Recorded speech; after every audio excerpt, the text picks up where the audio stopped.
पर तुम तो लोमड़ी हो। अगर मैं घर वालों से कहूँ कि मैं तुमसे विवाह करना चाहता हूँ तो वे क्या सोचेंगे? नवलपुर की एक पुरानी परंपरा थी। जब भी किसी घर में बेटा पैदा होता तो उसकी किस्मत के नाम पर एक दीपक जलाकर मिट्टी के घड़े में गाड़ दिया जाता। जैसे ही बेटा बना होता वैसे ही उस घड़े में जलने वाला दीपक को अपने हाथ में लेकर चारों ओर एक चक्कर मारता।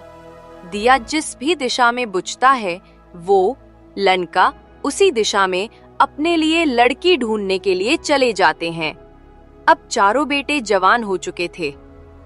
गायत्री देवी ने बेटों को बुलाकर कहा, बेटा, आज वो दिन आ गया है जब तुम्हें अपने लिए लड़की खोजनी होगी। तुम्हारे नाम पर जो दीपक गाड़े गए थे, आज तुम सब जाकर उन्हें निकालो। जिसका दीपक जिस दिशा में बुझेगा वो उसी दिशा में अपने लिए लड़की ढूंढने के लिए चले जाना। और याद रखना, मैं तभी विवाह की अनुमति दूंगी जब मुझे लगेगा कि चुनी गई लड़की इस घर के योग्य है। माँ, आप चिंता मत कीजिए, हम सब आपको ऐसी बहुएं लाकर देंगे जो आपके दिल को छू लें।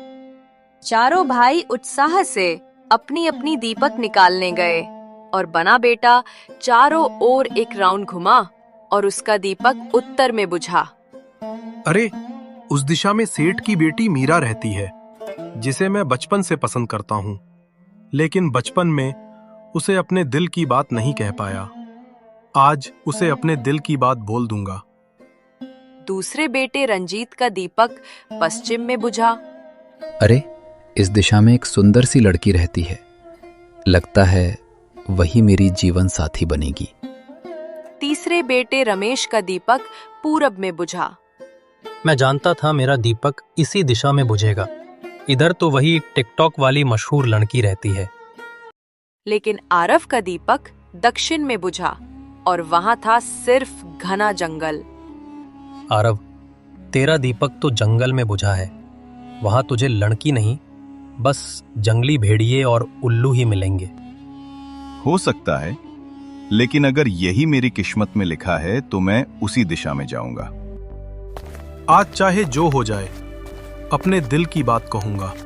लेकिन मुसीबत ये थी कि राघव को मीरा का घर का सही पता नहीं था। वो सीधे नहीं जा सकता उसके घर। गांव के एक बुजुर्ग से जाकर पूछा, बाबा, जरा बताइए, मीरा का घर कौन सा वाला है? अरे बेटा, मीरा का घर हो रहा, वो बड़ा सा घर दिखाई दे रहा है, वही वाला घर है। बड़ा भाई उस घर के पास गया। मीरा वहीं पर खड़ी थी। मीरा, मैं बरसों से कुछ कहना चाहता था, पर कभी हिम्मत नहीं जुटा पाया।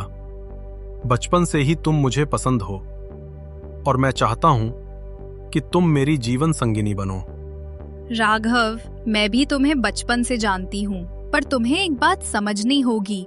मेरे पिताजी की इजाजत के बिना मैं कोई भी कदम नहीं उठा सकती। तो चलो, तुम्हारे पिताजी से ही बात करता हूँ। पिताजी, ये मेरे बचपन का दोस्त है। हम दोनों स्कूल में साथ पढ़ते हैं। सेठ जी, मैं आपके सामने सच दिल से आया हूँ। हमारे गांव की परंपरा है कि जब लड़का जवान होता है तो खुद अपने लिए जीवन संगिनी ढूंढता है। आज चाहता हूँ कि आपके आशीर्वाद से ही ये रिश्ता तय हो। बेटा, तुम्हारी बातों में सच्चाई है। आजकल के लड़के तो बिना पूछे ही सब कर डालते हैं, मगर तुमने हमारी परंपरा का मान रखा। मुझे खुशी होगी अगर तुम मेरे दामाद बनो। आरव कई दिनों तक जंगल में भटकता रहा। वहाँ पेड़ पौधे, पथरीली गुफाएं और रहस्यमयी सन्नाटा था। एक दिन उसे दूर से एक पुराना पत्थर का गुफा दिखाई दिया। भीतर गया तो उसे एक लोमड़ी बैठी हुई दिखाई दी और छोटे छोटे खरगोशों को लिखना पढ़ना सिखा रही थी। लोमड़ी ने उसे देखा और पूछा, कौन हो तुम? यहाँ क्यों आए हो? मैं अपने गांव की परंपरा के अनुसार दुल्हन की तलाश में आया हूँ, लेकिन मुझे जंगल में अब तक कोई नहीं मिला। भाग्य का खेल अजीब होता है। अगर चाहो तो मैं ही तुम्हारी जीवन संगिनी बन सकती हूँ। रूप मेरा अलग है, पर दिल इंसानों जैसा ही है। पर तुम तो लोमड़ी हो। अगर मैं घर वालों से कहूँ कि मैं तुमसे विवाह करना चाहता हूँ तो वे क्या सोचेंगे? भाग्य जिसे मिलाता है वही सच्चा होता है।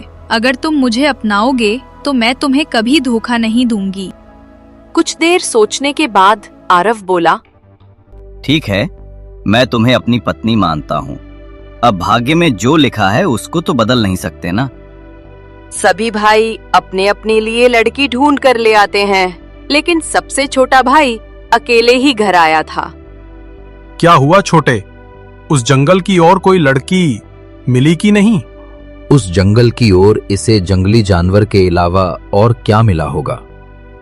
मैं अगर इन लोगों को बता दिया कि मेरे को एक लोमड़ी मिली है तो ये लोग क्या सोचेंगे?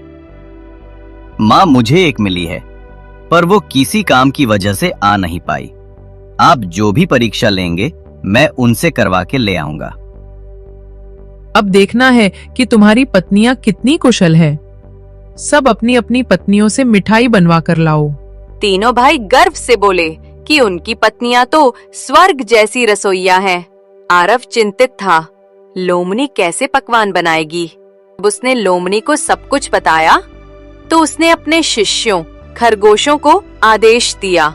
थोड़ी ही देर में वे मेवे, दूध और शहद ले आए। लोमड़ी ने उनसे मिलाकर ऐसी मिठाई बनाई जिसका स्वाद जन्नत जैसा था। माँ ने सबकी मिठाइयाँ चखी। सबसे स्वादिष्ट मिठाई वही थी जो आरव लेकर आया था। तीनों भाई जलन से तिलमिला गए। अगली परीक्षा ये है कि बहुएं सिलाई का काम कर सकती है या नहीं।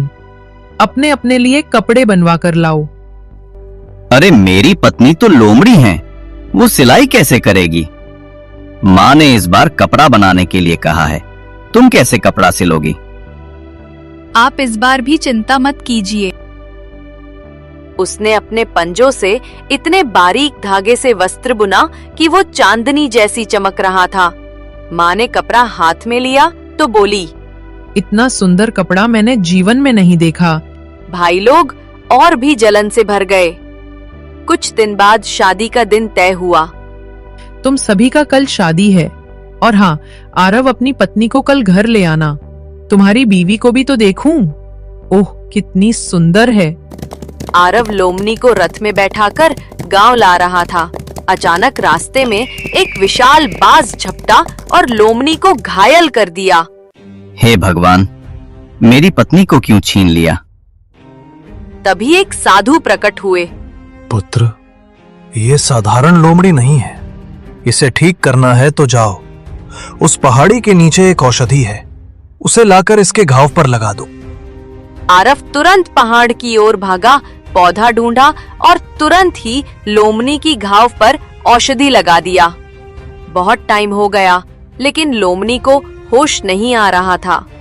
आरव इंतजार करते करते वहीं पर सो गया।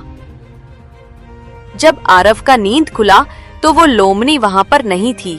तभी पीछे से एक राजकुमारी आई। आरव, मैं ही वो लोमड़ी थी।